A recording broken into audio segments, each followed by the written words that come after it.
This is Crypto Core Radio, discussing the ideas, people, and projects building the new digital economy. Get the latest on blockchain technology and cryptocurrency updates with your host, Lutz.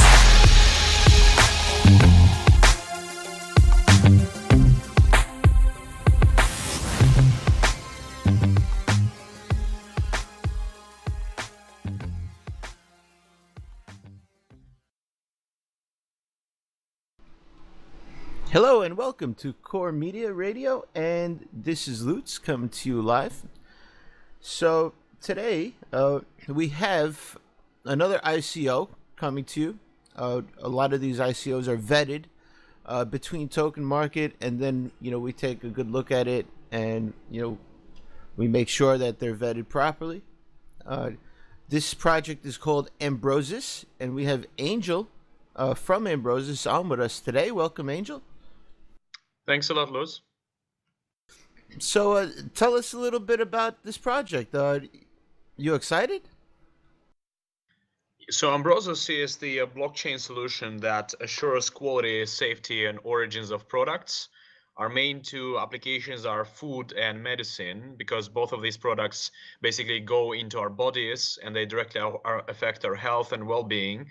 And basically the mission of the company is to allow everybody, all the participants and stakeholders in the supply chains or wider in the society, to really know what's going into their bodies, whether that's food or the medicine they consume.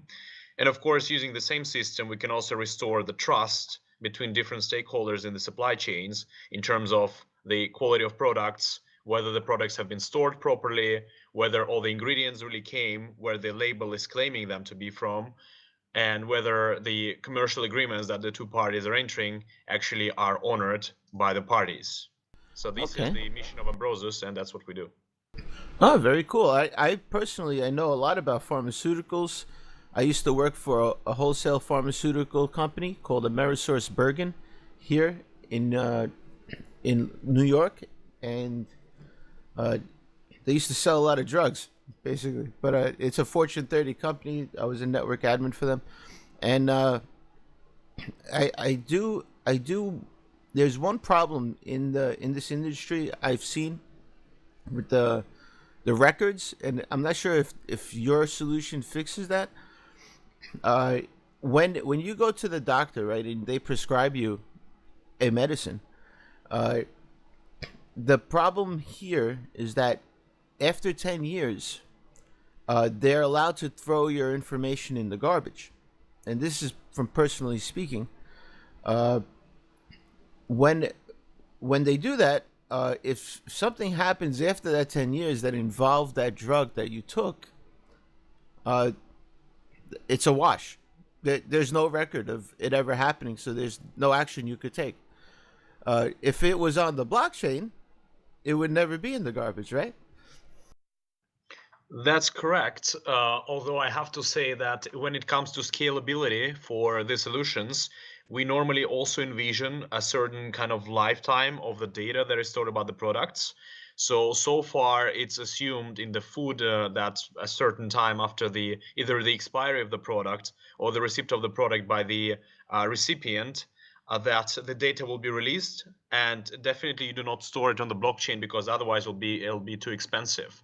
So the question here, for the concerns that you give, it's actually a very valid concern, because a lot of the research for products that actually create damage to our health is mostly about the long-term effects of it, the ones which is very difficult to link.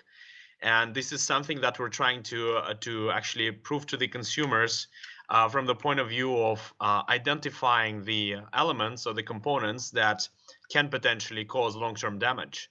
But in terms of storing the data itself long-term, so far, if you just use the blockchain, that would be actually costly to put all the data on it. But with the solutions such as IPFS, for example, they are promising a lifetime storage of data and at a pretty low cost for the moment. So that could be a possibility. In our current commercial applications, the requirements of the industrial partners are basically a limited timeline, because they want to release the token after they've used it back into the ecosystem. But it's an interesting point that you raise. Actually, we need to see how we can also satisfy these kind of needs for long-term data storage for people. But the big question would be, how do you actually do that cost efficiently? Because in our case, we have literally millions of sensors that would be working with a solution, recording a lot of data points. So you would probably have to store the data off chain, and maybe just store the hash of the data on the blockchain. But then the question would be, how do you preserve the data itself, or that is stored off chain? You can always Right. verify that it's correct with a blockchain. So that could be a kind of a hybrid solution, so to say. But in a purely blockchain, stored purely in the blockchain, that would be costly. But you've made me think, actually. That's I'll now a go back I, to my team and actually ask them about this. yeah. This is a big problem here in New York, especially because they give you an experimental drug, right? Yes. And then in 10 years they're allowed to throw your records in the garbage. I mean, how's that possible? Now, me personally, I took something called what was it? It was a high dosage of vitamin A, and I had a procedure done where they had to take out my colon 6 years later, and everybody who took this drug, they had the same problem. But when I went back to the doctor, they said, "Oh, by law, we don't have to keep the records for that long." And I, what? And I had nothing. I had nothing to show that I took the drug at all. There's no proof in the world. So yeah, I think the blockchain would solve something like this. That would be great. As far as the storage is concerned, IPFS is iffy because I work with IPFS also, and if you don't pin it down, and you don't run your own node and make sure that you're the person running the node for IPFS, a lot of the files in IPFS get sent to the abyss because they're not being used. It's just part of the system. So you have to use like a pin command to pin it down on your own node. Yeah, that's correct. So what other kind of products are you? Because you mentioned food. What kind of products are you securing? So one of our early case studies was olive oil. We work with basically Italian producers of olive oil, specifically in the region of Toscana, which produces one of the most world-renowned kind of extra virgin olive oils, which is sometimes it goes $20 or $30 per bottle. And the problem that the region is facing is that a lot of people basically bring olive oil from other countries, from Greece or Morocco, which is lower quality oil, and then they simply mix it together with the extra virgin olive oil in Italy, and then they put the label and pretend that it's the big deal. And that is a sizable damage to the industry. Of course, there's a lot of fraud and so on. And basically what we've discovered, and the question is, how do you assure that the oil really comes from Italy and not from somewhere else? You cannot really reasonably install any sensors to trace, olives coming from farmers, etc. It would be cost inefficient and problematic. So we just decided to look for the parameters of the olive oil itself that could help determine the origins. And those parameters turned out to be the trans fatty acids. So it's one of the chemical components in the olive oil whose composition strongly depends on the composition of the soil where the olive tree was growing. So if you actually know the trans fatty acids like parameters of the olive oil, you will know where it came from. So you can actually do clever tests at the factory where they actually have to test the quality of the oil, and you can determine the origins without actually tracing the olives back to the origin. And then once the bottle is packaged, then you can actually create packaging, either a QR code or an NFC sticker, to which the data generated by sensors is attached, so you have a unique batch with the unique data. So this is one example how we use it in the food. And some other applications which we've used have been baby food, assuring the Swiss label of the cheese and other products coming from Switzerland, as well as wine and seafood. So these are some of the case studies that we've done. Some of them are already published on our webpage. Others are coming up in the next couple of weeks. Ambrosus.com. And I was thinking more medicine, but this is another great example of how things need to be verified.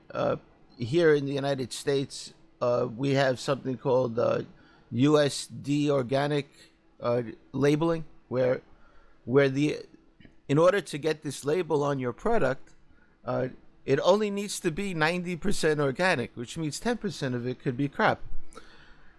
By law, it's okay. Yeah, it completely kills the purpose for me, actually. Yeah, I mean, me too. I mean, how do I know that 10% is something? It could be really bad. Who knows what that 10% is composed of? But by law, as long as 90% of it, and how do you even measure 90% of it being organic? Honestly, Well, from what I've read, actually, that there's been a lot of scandals in the US with these labels being completely untrue, actually.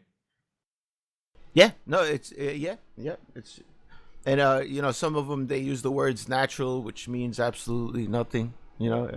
It's a lot of gimmicks and a lot of fraud going on here. A lot of people getting sick. Yeah, that's terrible. But I personally I grow a garden in the backyard. I grow my eggplants and I make my soups. So that's how I get away from that. I make sure I grow it myself. But so I know somebody who has an olive uh, an olive company in Greece.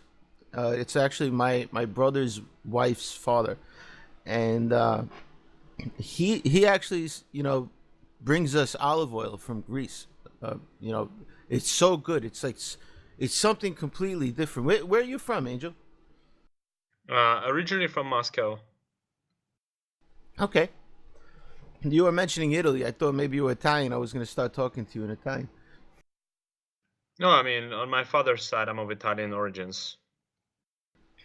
Cool. You speak Italian at all? Parli italiano? No, not really. Okay. so, tell me about the ICO. How's this going to work? In terms of what specifically? Normally ICOs they have different types of structures, right? So like there's phases sometimes, and sometimes, you know, they they they collect everything and then they distribute, the percentages out. They're all structured a little differently. How's yours going to work? Yeah, so ours has a hard cap, and we're releasing 40% of the tokens for the ICO itself. Um, you're actually probably the first person to hear that, so it's a bit of an exclusive here. We were All going to right. publish the blog quite literally when you called. I was about to post it, so whoever's listening, they'll know it first. And the allocation and the what is going to be spent on, we're basically also just about to release that information. Largely, it's going towards development of Ambrosus protocol, of course, the blockchain protocol itself, but then also development of the sensor systems that will permit upgrade of the supply chains. So one of the things we discovered is actually that in the supply chains very frequently we started asking ourselves the question: why is there very poor quality assurance? What's wrong with the sensors? Are they hacked? Are they broken? And we realized that very often there are simply no sensors. So how do you collect data and record it on the blockchain if there is no trusted oracle to collect the data? So part of that is also we're going to provide basic solutions for our protocol to cover those supply chains where there is a very small percentage of sensors or IoT. And we discovered that in the US, for example, in many cases there is a surprisingly nearly a complete lack of proper infrastructure for that. All right. As far as the funds are concerned, I'm moving to the transparency category. Will people be able to see the funds that are collected and see how they're going to be utilized in their investment?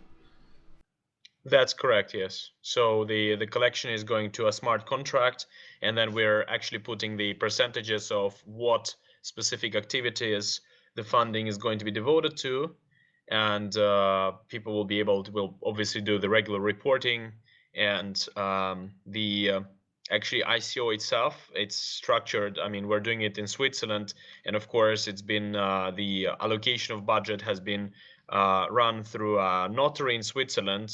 So it's basically formally recorded what the money should be spent on, so people can be assured that we're sticking to our plan. Um, So that's yeah, in terms of transparency and accountability, all the necessary mechanisms have been put in place. All right, very cool. And tangibility. I'm moving to tangibility section, and I ask questions from different subjects because I just want the investors' questions to get answered, and these are usually the topics. So, do you have some type of product or something that people could see, some type of beta? Yes, so what we have that people can actually play around with now, one of the applications is the marketplace. We've released it in a press release, and I believe it's also on our blog.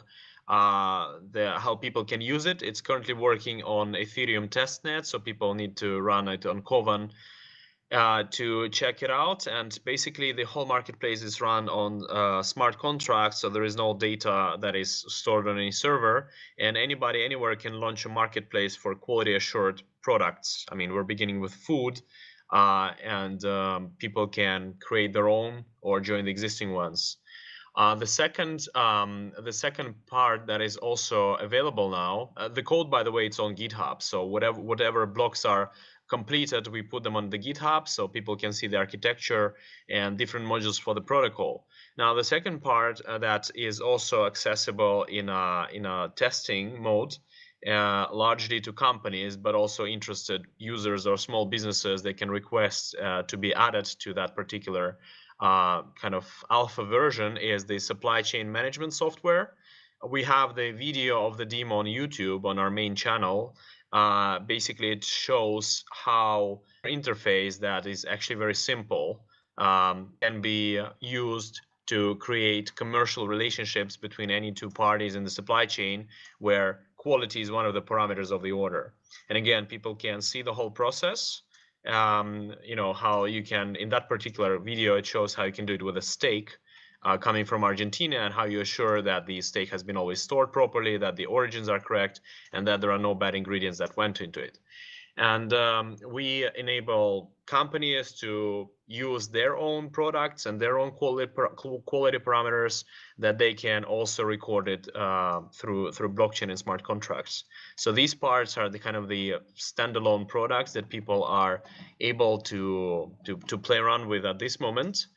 And then also in terms of the sensor systems and hardware, we have the operational team that is currently participating in Mass Challenge on the campus of EPFL, of the Swiss Federal Institute of Technology in Lausanne, and they are showcasing the prototypes of the sensor system. So it's technology readiness level 5, to use the precise scientific term. What this means is it's the next step is commercialization, so people can produce it and start applying it in the blockchain, in the supply chains, coupled with a blockchain.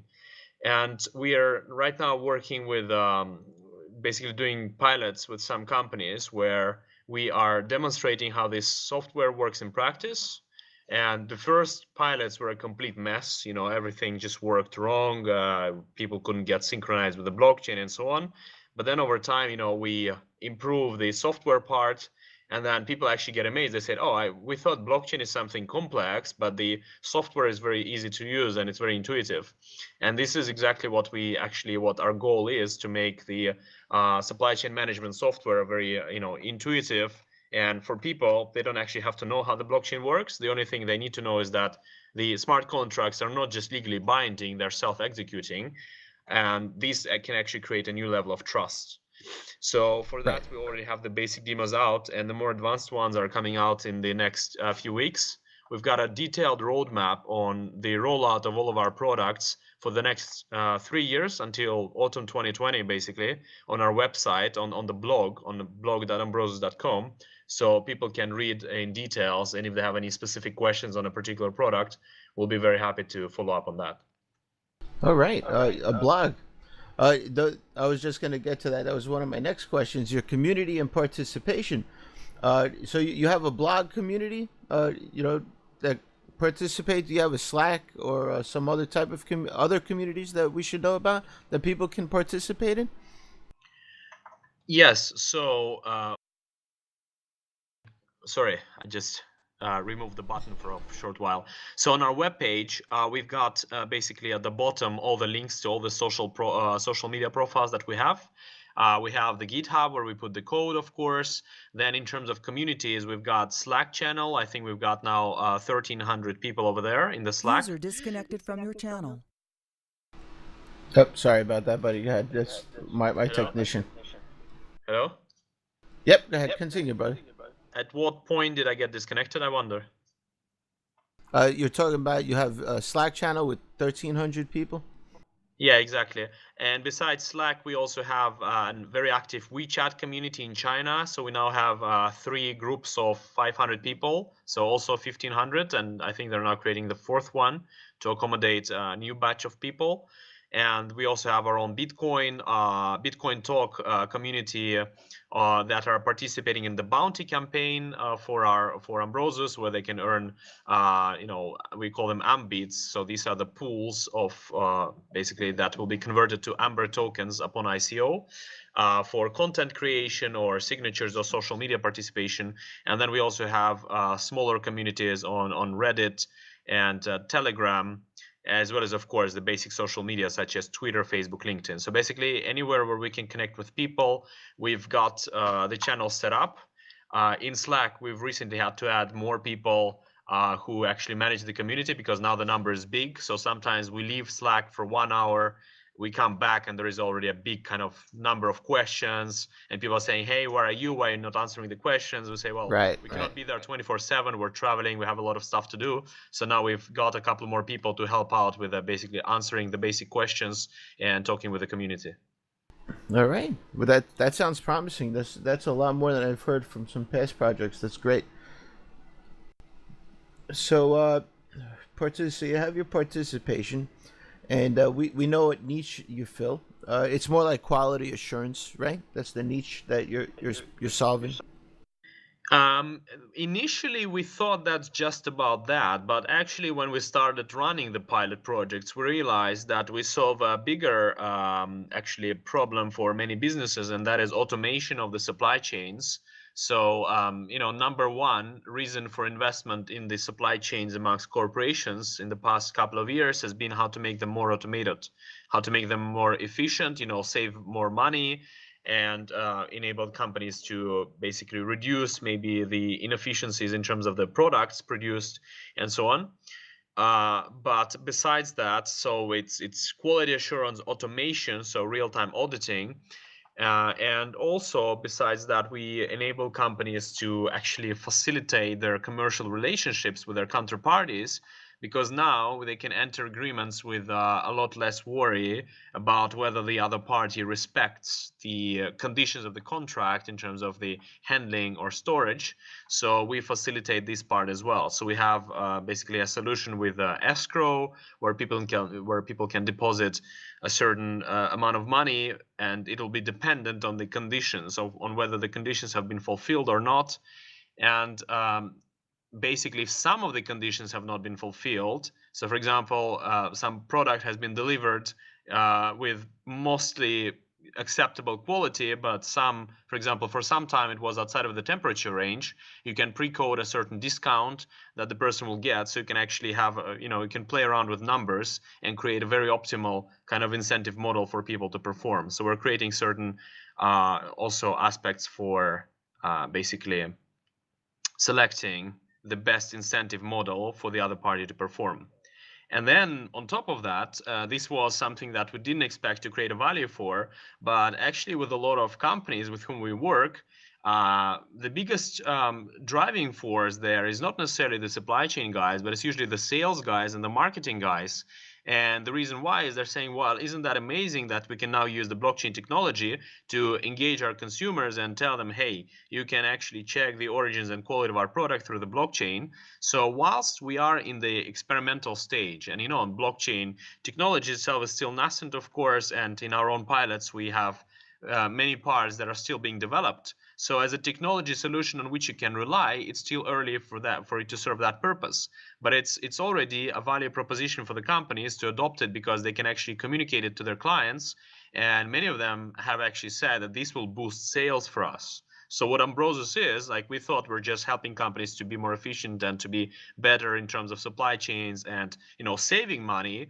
But it turned out that we can actually help companies and small producers make money because they can make demonstrably better quality products and prove it to the people. So now they don't have to spend money on advertisement or branding or marketing, but they can simply adopt the solution and tell their consumers, hey, you simply have to look at that and you will see what we do with quality.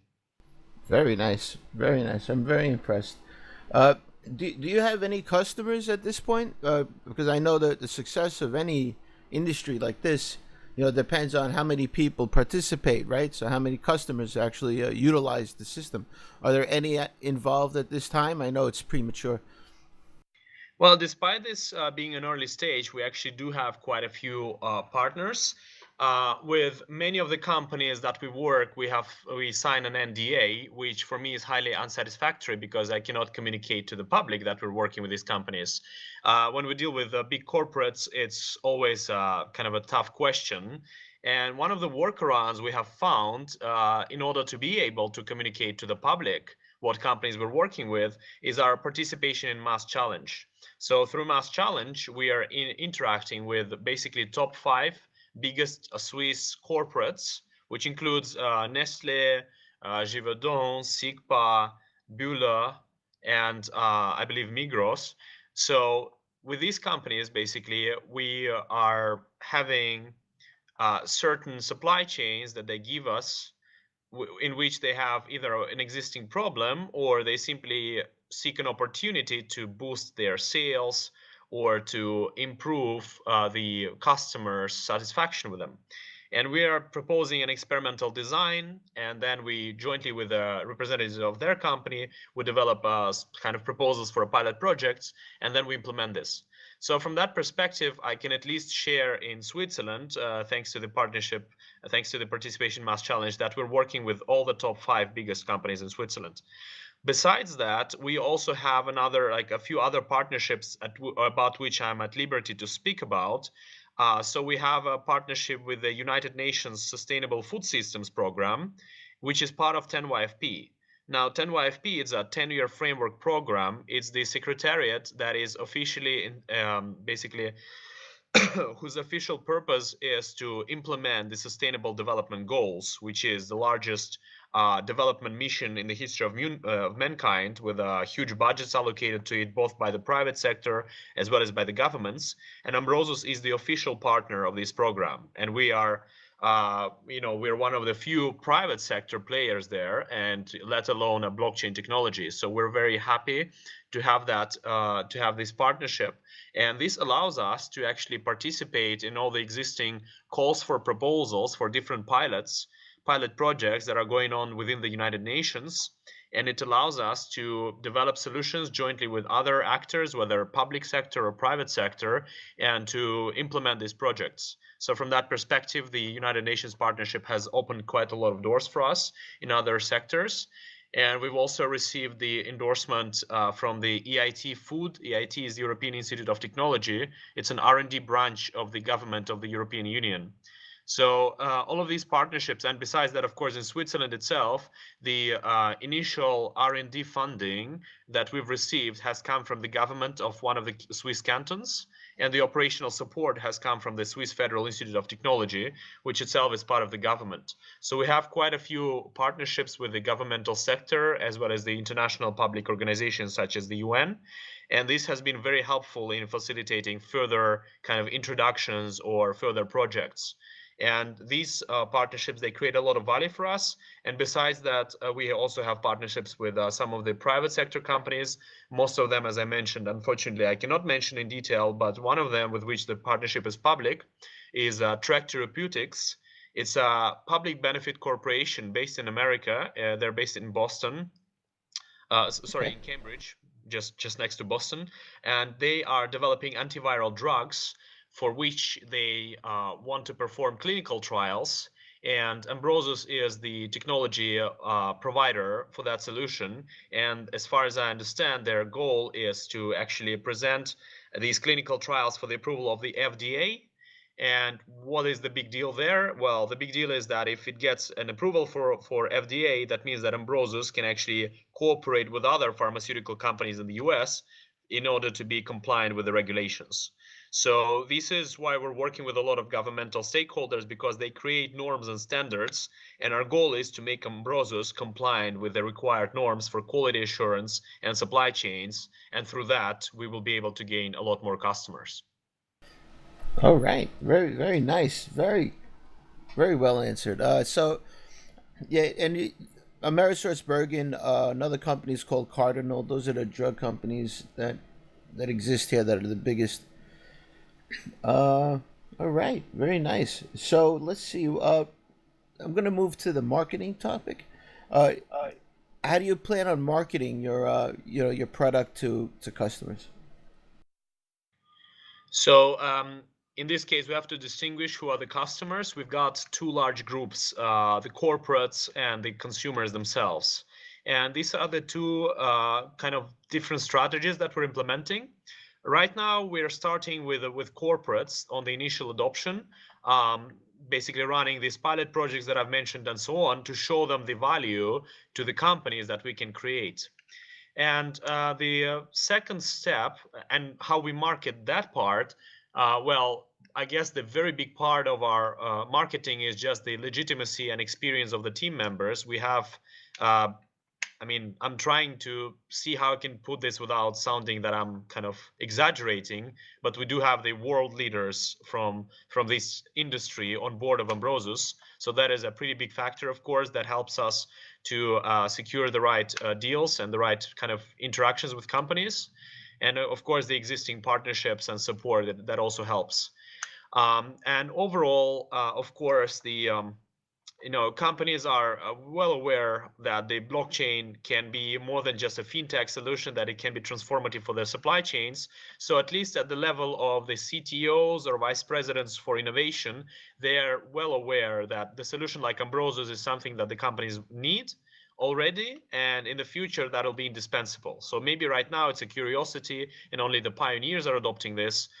3 4 years later, that will be the industry norm, and we want to take this time to actually become a meaningful product that has significant adoption, as well as it's gone through a lot of phases of testing, because every time you improve, but you see how many things there remain to improve upon, and then you see it's a big task, because connecting the blockchain with the real world, actually tracking assets and assuring their quality, through sensors coupled with blockchain, that's not an easy feat. So we hope to spend the next, months and years honing that system to the perfection, so that when we are, in 2019, 2020, that this system can be reliable, that people can actually trust their health, their children's well-being on the reliance of the system. And in order for it to achieve that level of trust, it needs to be rigorously tested.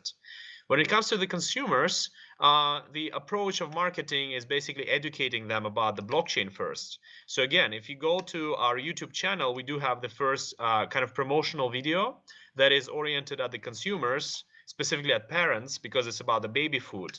And in that video, it's just under 2 minutes, so it's 1 minute 55. We're trying to show in a very basic manner to the people what value our Ambrosus can create for parents who want to buy the best baby food for their child, but they don't know what label to trust, or they're not sure about the storage and handling. So from that perspective, it's definitely a very big part is simply telling people, what is blockchain to begin with. That's what I notice. I always have to start with that, because despite all the big kind of everybody's talking about the blockchain, but in practice, very few people, know what it is or can fully appreciate its benefits. So the first step is to educate them, how the blockchain brings benefits, and the second step is, how Ambrosus specifically creates valuable solutions for them. And then in terms of the public itself, so we've been researching this field for a while. Quite a few of our team members, they've worked in kind of consumer preferences and quality assurance of food for a while, and there in the last actually decade, in the last 10 years, there's been a very big push from the consumers to, they've been demanding higher quality food, higher quality products. They've been demanding, the origins, the quality, the handling, and so on. So on the consumer side, there's already a very strong need to know what goes in their product. And at the initial stages of Ambrosus, so basically in 2016, when we initially were just kind of pitching the vision to people, we were met with just a never-ending enthusiasm. People said, "Well, guys, that's amazing, because even if you just fail, the mission itself is just actually it's worth going towards, because we actually nobody knows what we're eating, and we're all concerned, what happens to our health." A lot of people are saying, why are there so many like new diseases nowadays, why the incidence of cancer is so high, or some other questions, and a lot of them have to do with what goes into our body. So from that perspective, the enthusiasm we've received from people is huge. And when we actually started dealing with this, and hello. Yep. Go ahead. Oh yeah, Continue. sorry. Just I heard some noise as if it got disconnected. So the point is that initially it was a very big enthusiasm and support from people, and right now, of course, we've made progress on designing the specific technologies. We've published quite a few publications on sensors and the hardware, so people can actually see that can be turned into a meaningful technology. So from that perspective, the consumers are already excited and they're demanding this. But we want to educate the rest of the community to actually show them the value that companies no longer have to put billions of dollars, because that's how much they put. They don't have to put billions of dollars into marketing or promotion of branding, which people have to simply assume, well, if that company is so famous, I guess it's good quality, and that's not necessarily the case. So we want to completely shift the way that money is spent from just pointless branding and marketing to actually putting it into the technology that will actually be able to demonstrate objectively to the consumers that yes, this product is actually good quality. So these are the two fronts on which we act in order to attract the corporate clients, as well as get the wider adoption amongst the consumers. And of course, the third aspect is, government and public sector stakeholders. These are also, you could say, our customers. They're not customers from the point of view they're not paying us, but they are the users who will need to adopt this. And we're working with, the existing initiatives to see what specific criteria of the public associations we can fulfill. In Switzerland, for example, we work with the Swiss Quality Assurance Association. At the UN, they have, of course, a very big need for some solutions to prove what are the carbon emissions from the supply chains or production processes of certain goods, and we can satisfy those needs. So we're trying to identify what are currently the big questions within the supply chains and production that the governments are trying to solve, and we provide them these solutions through the same protocol on which the rest of the applications are built. All right. Yeah, I noticed if the last year, 2 years here, you'll see that a lot of supermarkets that never carried any organic food now all carry organic food. And they're all competing with getting things more organic at this point. And who knows what organic is, how that's defined for them. I personally don't believe anything's truly organic unless I grow it myself. And that's the point, that the words are used and abused all the time, because actually a lot of people assume if they buy organic, then it's also GMO free, and that's not necessarily the case. So you can have something, because organic, it for many companies' definitions, it simply means that they haven't used any pesticides or herbicides in the production of this particular product, but the product itself can be actually made from genetically modified organisms. And a lot of people who are buying organic, we found out that they're not aware of that. So sometimes a simple misinterpretation or mislabeling actually goes a long way to confuse the consumers, and we want to bring more clarity to what the particular definitions actually imply. Right. Genetically modified products. I know a lot about this stuff. There's also a project here called the no what is it no GMO project.org, or it's a verification that they put that's becoming really popular here in the United States. And if I see it on the food, it's a little better. So every little label you trust a tiny bit more, but still you don't trust anything really fully. Because the USDA organic label means nothing here. Because it doesn't mean anything. 90% organic is not good enough. Yeah, and the problem is that in a lot of cases, these labels have to be, actually the quality has to be checked by people. So they have to do quality assurance tests or just send people to do random checks. And that is not efficient, because that still hasn't prevented all of these food scandals, which are increasing with every year. So from that point of view, it's, highly inefficient, and you simply have to trust the label to assume that they're doing a good job. One of the companies we visited in Europe with which we work, when I came there, the guy basically there were a few very big buildings there, and the guy points to one of them, says, "Do you see that building? That's the factory where we produce baby food." I say, "Yeah, sure, okay." And says, "And do you see those other four buildings, which are the same size as the one he pointed to?" I say, "Yeah." He says, "These are the warehouses where we have to store 2% of all of our production, because throughout the whole life cycle, so if the product is, if the best buy date is 2 years ahead, then they have to keep 2% of all the products that have been produced over a period of 2 years in those warehouses." And they say, we have to keep 2% of our produce because the quality inspectors will come and do random checkups on this. So you've got the multiple problems. You've got companies who have to build all of this infrastructure to store these products. These products are actually wasted food in the end. I mean, of course, you keep them in order to do quality assurance tests, but in the end, this food will be thrown away because it's just been produced in order to do the quality checkups. And at the same time, it's not really helpful in stopping the outbreaks or contamination. And basically, when there is any problem happening in the supply chain, every company has a painful choice between, do we do a total recall, which will cost us millions of dollars and will also waste a lot of food. Probably 99% of that food will be actually safe to consume, but they'll have to destroy it just in order to stay sure. Or do you actually continue supplying this product knowing that there was a contamination in one batch, risking that somebody else might get food poisoning or simply, not get a quality food, and then your reputational damage and your losses are going to be even bigger.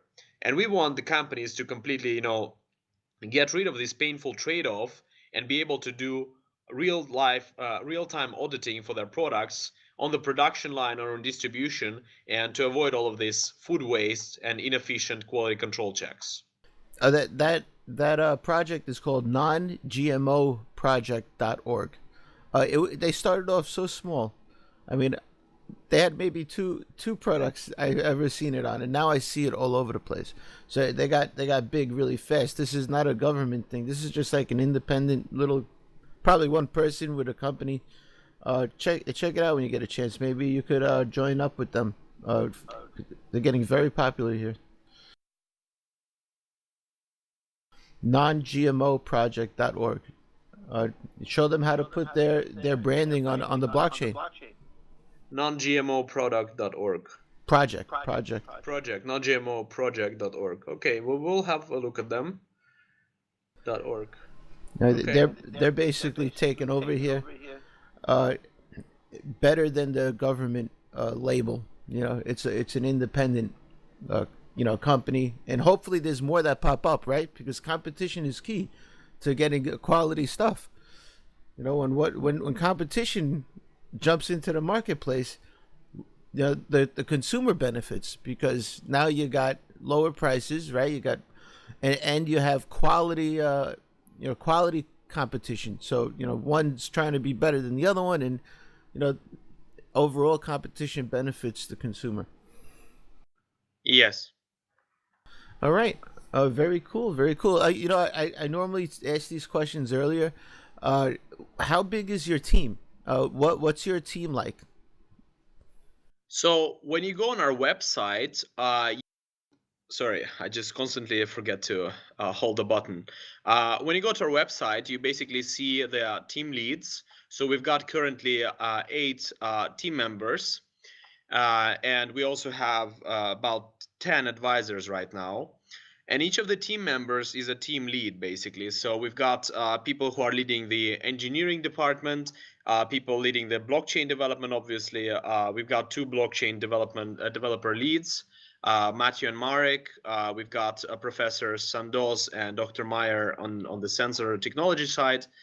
And with the employees that are in the operational team and in the labs affiliated with us, I think it's currently around 35 people. So we're not actually featuring the whole team. We're just featuring the team leads on our website. Okay, well, it's good to know how much how big the team is for investors. How many people can get the job done. Also, Absolutely, yeah. I mean, this was one of the questions we were thinking. Do we put all of them on the website? And then many people have already said, your website is already half of them are just people. So if you add all of your operational teams, you'll just have like just a bunch of faces. So we're trying just to keep the team leads on the website for the moment, and then later on when we deploy a more of a kind of corporate style website, then we'll have a more detailed layout. But the operational team, for example, that we have in Lausanne, who are going through Mass Challenge, it's now 4 people who are full-time just on supply chain and operations. And then also each of our blockchain developers, basically they have their own kind of software development group who are building the smart contracts and upgrading the protocol.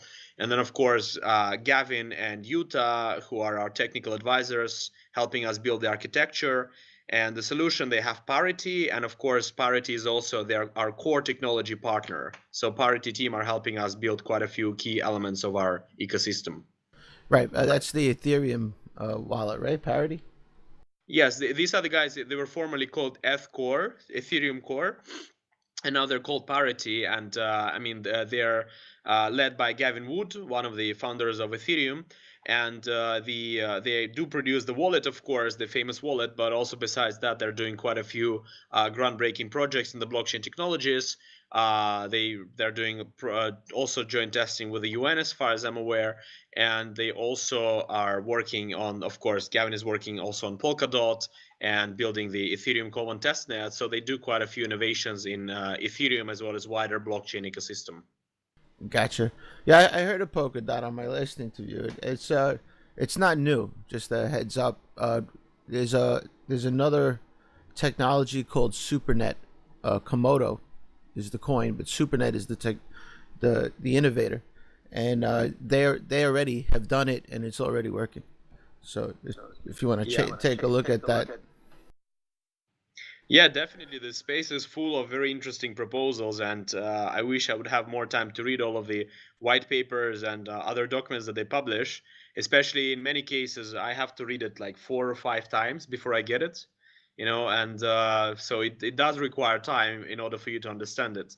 So from that perspective, yeah, it's exploding. I mean, 1 year ago, following this field, this space has been, manageable. Right now, following this field, it's just exploding. It's going in all directions. It's like the internet, right? Right. So you cannot say, oh, you can follow the internet industry because everything is the internet nowadays. So I feel that the similar thing is happening with the blockchain now. You no longer have the topic of blockchain because blockchain permeates every single industry you can imagine. Right, it's like every coin's a website back then, right? And it's a full time job just trying to research every single one of them and seeing which one is valid and which one's not, right? Absolutely, yeah. I mean, I used to invest a lot into cryptocurrencies, and the amount of research and well, the choice itself was much lower, so it was quite easy to research and to determine the projects. Nowadays, it's just I don't even know how people are coping with this amount of information. So from that perspective, yeah, it's become very challenging. So I mean, I'm as an investor and advisor also on cryptocurrencies to quite a few people. I'm just saying, it's becoming quite difficult to follow the whole field. So now, just like in the internet space, I guess there'll be specializations by the subsector of the blockchain. So people will specialize in the industries with which they're acquainted with. So for example, insurance coupled with blockchain, or I don't know, asset management coupled with blockchain, and people are just now converging quite a few different technologies with blockchain. I mean, I'm seeing Decentraland are doing it with VR, oh sorry, with yes, with virtual reality, whereas some others are mixing AI and blockchain and so on, and or data analysis. I mean, ourselves also with our protocol. Because we are creating a ubiquitous platform for the supply chains, there'll be quite a lot of data generated about the quality of products and about the origins and so on. And this wealth of data, actually, it can be used for good. People can use this data they can feed it into some kind of data processing software, or they can use data visualization applications in order to help companies make better decisions.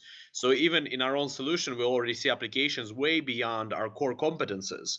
And this is one of the reasons why we're making our protocol open source, because we're creating APIs also for companies to basically come in and see, okay, this is the value that Ambrosus can create, and we have expertise in data processing, and we can actually monetize. So we help companies monetize their solutions by feeding them data that is produced by Ambrosus ecosystem. So we're also creating a variety of opportunities for software developers or companies to monetize on their existing businesses by bringing them closer to the blockchain. All right, very great. Sounds like a great project. I'm personally gonna take a look into it and suggest it to a few people. I'm a big person in trying to get our food quality better, and this is great. I'm looking for more competition, and it looks like you're gonna bring you might be bringing the first level of competition to all these industries, because people want to know where things come from. They want to verify exactly what ingredients are in the products, right? I mean, this is really good, because if you could trace it back using the blockchain, proving that the quality is what it is, that's that's really grade A stuff right there. So the website is Ambrosus. Ambrosus.com, yes. Ambrosus. Exactly. So the name comes from the name Ambrosia, which was the food of gods in ancient Greek mythology, which gave them strength and immortality. And this has been kind of one of the inspirations for the name. I mean, it's a derivative of the name, basically. So we also want to assure, the quality, safety, and origins of the products in order to give people assurance of long life, strength, and ability to, trust the products they're eating. All right, Angel. I'm happy to have had you on my show today. I feel that you have a very strong product, personally. If you need my help in the future, let me know. If you have updates, let me know. If you want to do like an Ask Me Anything type of show, where we'll spend about 2 weeks promoting it, and then we'll get everybody on. I could fit over 100 people in this TeamSpeak, and people could come in and ask questions. We could do that. Anything you guys want, I'm here for you, buddy. All right, yeah. I mean, we would be happy to do a Q&A if people are interested in that. And 2 weeks is basically just before our ICO. So yeah, we'll be happy to answer all the concerns and comments of the community. Very cool, very cool. All right, well, you did a great job. A lot of people are very nervous when they come on the radio, but you're a natural. So come back whenever you get a chance. We look forward to having you again, because this project looks very, very ambitious, quality, really good. I think it has potential. Personally, I think it. If I were to invest in something, it would be my food. So great job, man. Much appreciated. I'm really glad to hear these words. Yeah, you should be. You're doing a good thing, man. You're helping people. In essence, you're saving lives. This could save lives, because people are getting sick from the garbage out there. So great job, dude. All right, guys. This is Lutz. We have a big battle to fight, but hopefully that'll be the outcome. Yes. It's a huge. Not everybody's in the industry is really happy about this stuff coming out. So they have no choice. They have no choice. And you could see that people vote with their money. So when you buy something that's organic, you're telling the people that are using the garbage, to go to hell, because you're voting with your money. You're voting with what you buy. And when it comes time that you could implement Ambrosus, when if there's a label on the package that says Ambrosus, verifiable or certified, assured, then people are going to start picking that more than the competition, because it has that label on it, and people will be once again voting with their money. That's how the GMO project that I told you about got very popular, because now people see the label and they go, oh, somebody's made assured that this is definitely not genetically modified. So boom, they buy it. Yeah, that's exactly our goal, to do that with our brand as well. Yes. All right, Angel, thank you for coming on. Just hold on 1 second. I'm just going to close this show, everybody. We have a few people live at the moment, and this is going to be posted later tonight. Everybody, thank you for joining me, and I love you all. This is Lutz, signing out.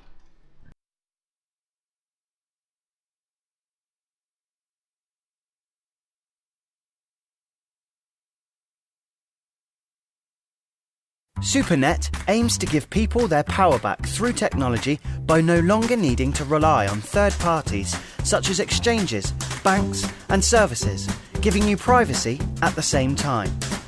SuperNet Technologies is the most anonymous technology being worked on currently, with a team of developers working diligently daily. SuperNet aspires to be a creative, innovative, state-of-the-art solutions provider, which provides individuals opportunity, personal satisfaction and value. You can find out more at www.supernet.org and join our Slack with over 2,500 people.